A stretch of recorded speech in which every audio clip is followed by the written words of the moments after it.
इस श्लोक के अनुवाद में कहा जाता है, सभी साधु ब्राह्मणों ने पृथु महाराज को इस प्रकार संबोधित किया। हे वीर श्रेष्ठ, हे पृथ्वी के पिता, आप दीर्घजीवी हो, क्योंकि आप में समस्त ब्रह्मांड के स्वामी अच्युत भगवान के प्रति अत्यधिक श्रद्धा है। जिस सभा में भगवान भी उपस्थित थे, इंद्र भी उपस्थित थे, और महाराज पृथु के प्रजा में बहुत सारे लोग वहां उपस्थित थे, ऋषि मुनि भी थे वहां। तो सब लोग महाराज पृथु को आशीर्वाद दे रहे हैं। क्या आशीर्वाद दे रहे हैं?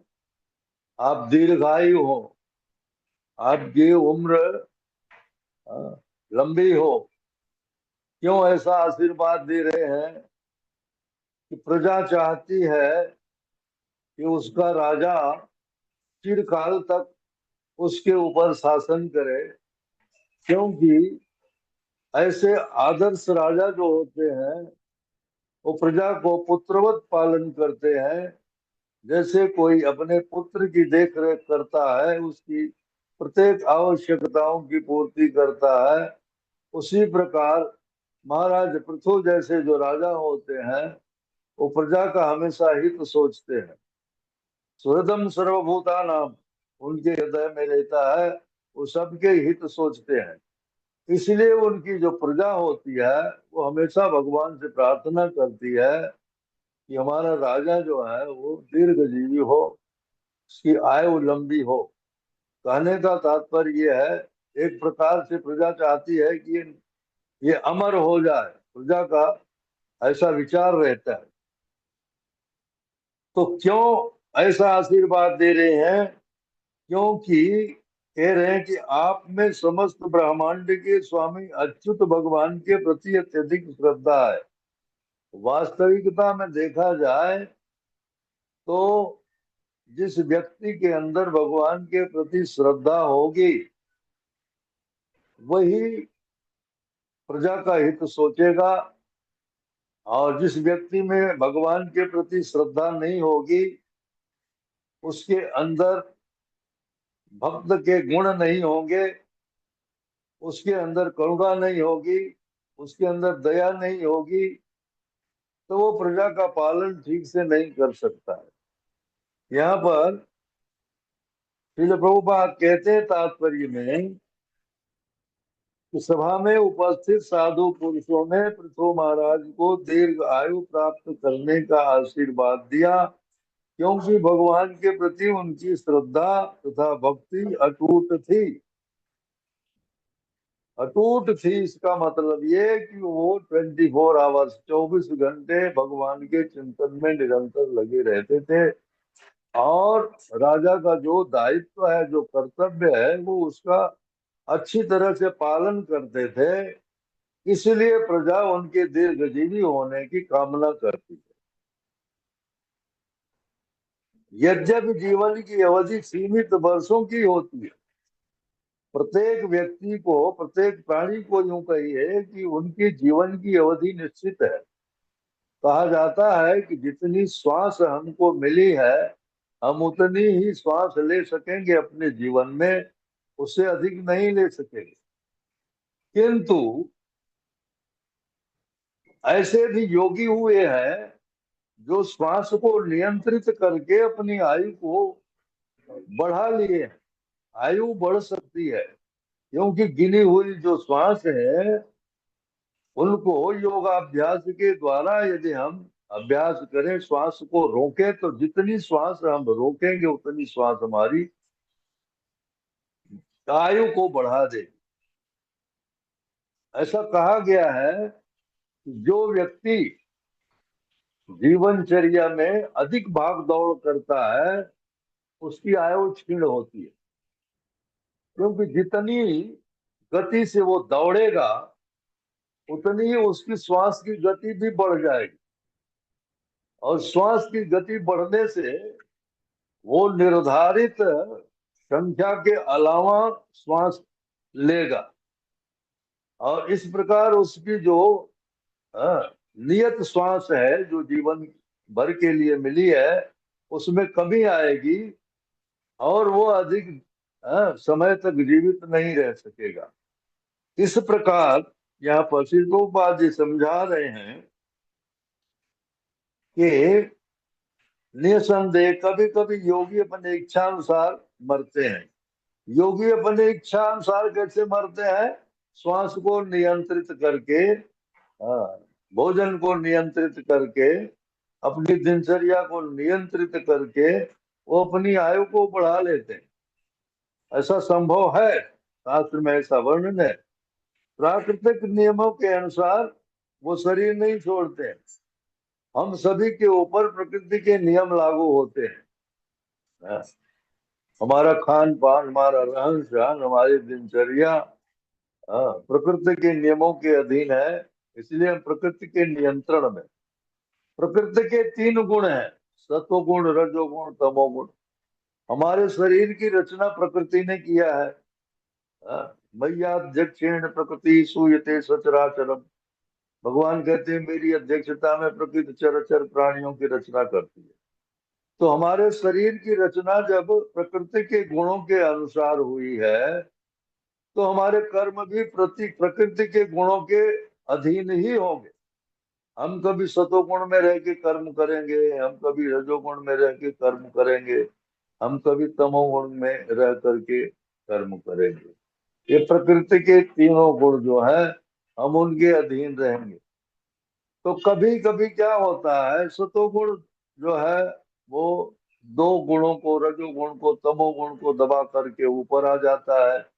कभी कभी रजोगुण सतोगुण और तमोगुण को दबा करके ऊपर आ जाता है, और कभी कभी तमोगुण सतोगुण रजोगुण को दबाकर ऊपर आ जाता है। तो जो गुण प्रकृति का डोमिनेंट होता है, हम उसी के अनुकूल काम करते हैं, उसी के अनुसार हमारे क्रियाकलाप होते हैं। जैसे आप सुबह में अभी श्रीमद् भागवत की कथा में सुनने में लीन है, इस समय आपके अंदर सतोगुण का प्राधान्य है, सतोगुण प्रभावी है, रजोगुण और तमोगुण जो है वो दबे हुए हैं। इसलिए आप सात्विक विचार में रह करके भगवान की कथा का आनंद ले रहे हैं।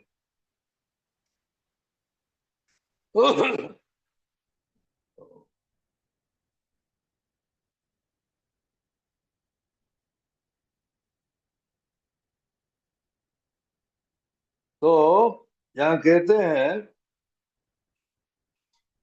कि भक्त की दूसरी विशेषता यह है कि वो भगवत भक्ति के कारण सदा सदा के लिए जीवित रहता है। कीर्तिर यश स जीवत। आप ये देख सकते हैं भागवत में ऐसे ऐसे भक्तों की चर्चा है जो हजारों साल से उनकी कीर्ति गाई जा रही। हाँ, हजारों साल बीत चुके हैं, फिर भी उनकी कीर्ति गाई जा रही है। और जब तक कीर्ति गाई जाती है तब तक वो जीवित रहता है। जिसकी भी कीर्ति यश स जीवत। तो कीर्ति मनुष्य के किए हुए कर्म होते हैं, और लोग उसका गान करते हैं, उसका स्मरण करते हैं।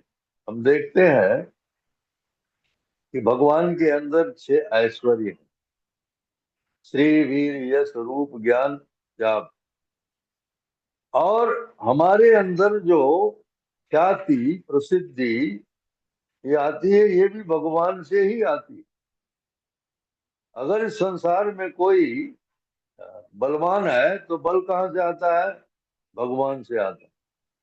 अगर इस संसार में कोई धनवान है तो धन कहाँ से आता है? भगवान से आता है। अगर कोई संसार में प्रसिद्ध है, ख्याति प्राप्त है, तो ख्याति कहाँ से आती है? वो भी भगवान से आती है। अगर कोई संसार में सुंदर है तो सुंदरता कहाँ से आती है? वो भी भगवान से आती है। अगर कोई बहुत बड़ा ज्ञानी है संसार में, तो उसको ज्ञान कहाँ से आता है? भगवान से ही आता है। और यदि कोई बहुत बड़ा त्यागी है तो वो त्याग भी भगवान से ही आता है। मनुष्य के अंदर जितने भी ये ऐश्वर्य है वो भगवान के ही अंश है, भगवान से ही आते हैं। इस प्रकार ख्याति किसी की उसके कर्म के ऊपर है। जैसे उसके कर्म रहेंगे उसी प्रकार उसकी ख्याति होगी। इसलिए प्रभुपाद महाराज भी यहाँ कोट कर रहे हैं, कीर्ति यश से जीवन, जिसकी कीर्ति गाई जाती है वो अमर होता है। जो अपने पीछे अच्छी ख्याति छोड़ता है वो सदैव जीवित रहता है।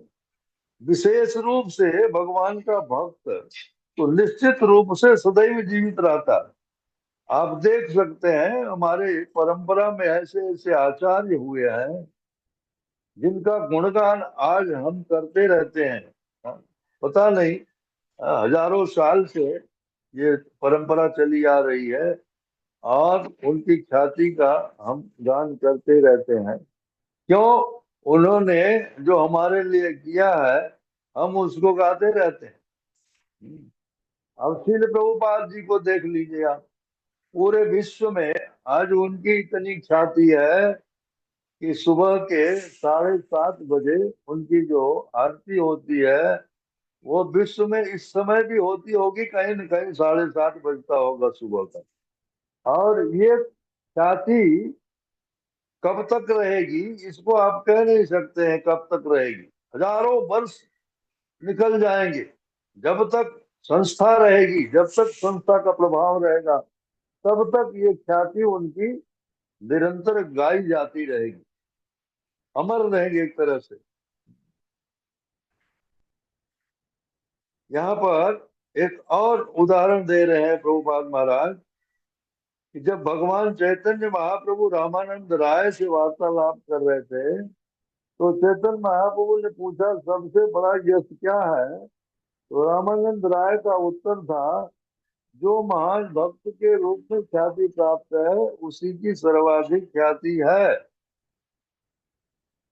वास्तविकता में देखा जाए तो आज चाहे कोई राष्ट्रपति पद पे हो या प्रधानमंत्री पद पे हो या और कोई विशेष पद पर हो, उसकी कीर्ति ज्यादा दिन तक नहीं गाते हैं लोग, क्योंकि भौतिक संसार में ये भौतिक गुण है लोगों के, ये प्रतिष्ठा भी भौतिक है, तो ये अधिक समय तक नहीं गाई जाती है।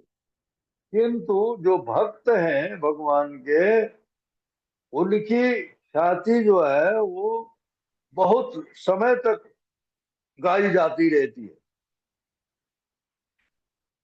क्योंकि भक्त न केवल वैकुंठ लोक में ही सदैव वास करता है किंतु वही संसार में भी अपनी ख्याति से सदा जीवित रहता है।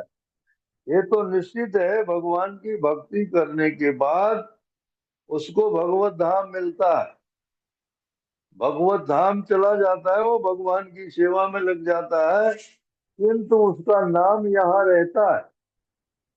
हाँ, शरीर नष्ट हो जाता है किंतु नाम नष्ट नहीं होता, और नाम के साथ उसकी कीर्ति जो है वो हमेशा लोग गाते रहते हैं।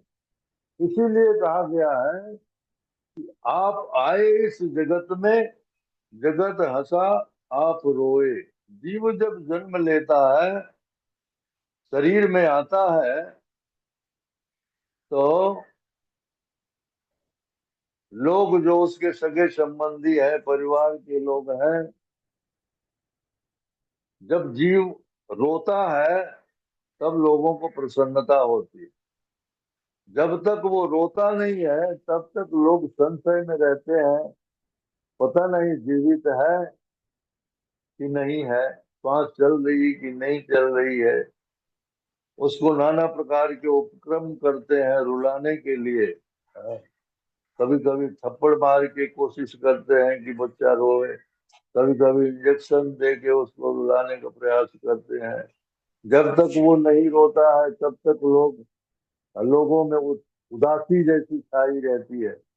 किंतु जैसे ही बच्चा रोना शुरू करता है वैसे ही लोग खुशियां मनाने लगते हैं, हाँ, थालियां बजाने लगते हैं, उत्सव मनाने लगते हैं। इसलिए कहते हैं, आप आए इस जगत में, जगत हंसा आप रोए, ऐसी करनी कर चल बंदे, आप हंसो जग रोए। तो इस प्रकार के कार्य कहते हैं करके अगर आप जाते हैं, तो आपके पीछे जो लोग रहते हैं वो दुखी होते हैं। लोग नहीं चाहते हैं कि आप इस संसार से उनको छोड़ करके जाएं। अच्छे शासक जो प्रजा का हित हमेशा सोचते हैं, प्रजा के लिए कार्य करते हैं, प्रजा का पुत्रवत पालन करते हैं, प्रजा के हर सुख दुख में उनकी सहानुभूति रहती है, तो ऐसे लोगों को प्रजा कभी छोड़ना नहीं चाहती है। और शासक का यह कर्तव्य भी होता है, कि वो उसकी उचित देख रेख करे। जैसे कि पृथु महाराज कर रहे थे। पृथु महाराज के शासन में आप अध्ययन करते आ रहे हैं कि पृथु महाराज के शासन में ब्राह्मण और गाय दोनों की सुरक्षा का विशेष प्रबंध था। हाँ, इनको किसी प्रकार का कोई कष्ट नहीं होता था। इसीलिए पृथु महाराज को एक आदर्श शासक कहा गया, आदर्श राजा है पृथु महाराज। और उनके राज्य में प्रजा को किसी प्रकार का कोई अभाव नहीं था। आप देखें, पृथु महाराज के पहले जब बेंड राजा राज्य करते थे, पृथु महाराज के पिता, तो प्रजा त्रस्त थी, उनके व्यवहार से त्रस्त थी, और उनकी वांछित वस्तुएं प्राप्त नहीं होती थी, क्योंकि वो नास्तिक थे, भगवान को नहीं मानते थे। वो कहते थे कि मैं राजा हूँ। राजा राजा जो होता है वो भगवान का प्रतिनिधि होता है, मेरी पूजा करो, भगवान भगवान कोई नहीं है।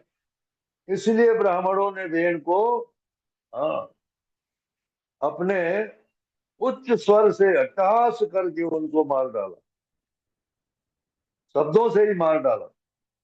और महाराज पृथु जो है उसी भेड़ से उत्पन्न हुए हैं, और भगवान के सत्यावेश अवतार, जैसा कि आप जानते ही हैं। इसलिए प्रजा का उन्होंने हित किया, पृथ्वी का दोहन करके सबको उपयुक्त वस्तुएं उपलब्ध कराई, और उनके राज्य में प्रजा इतनी संपन्न थी, इतनी सुखी थी, हाँ, हर चीज से। इसीलिए प्रजा आज उनको आशीर्वाद दे रही है कि आप दीर्घजीवी हो और भगवान की भक्ति में हमेशा तत्पर रहें। ये प्रजा का अभिमत है। इस प्रकार से राजा, जिसके राज्य में प्रजा सुखी होती है, वो राजा वैकुंठ का अधिकारी हो जाता है, भगवत धाम जाने का अधिकारी हो जाता है। और जिस राजा के राज्य में प्रजा दुखी होती है, वह राजा नरकगामी होता है। हरे कृष्ण।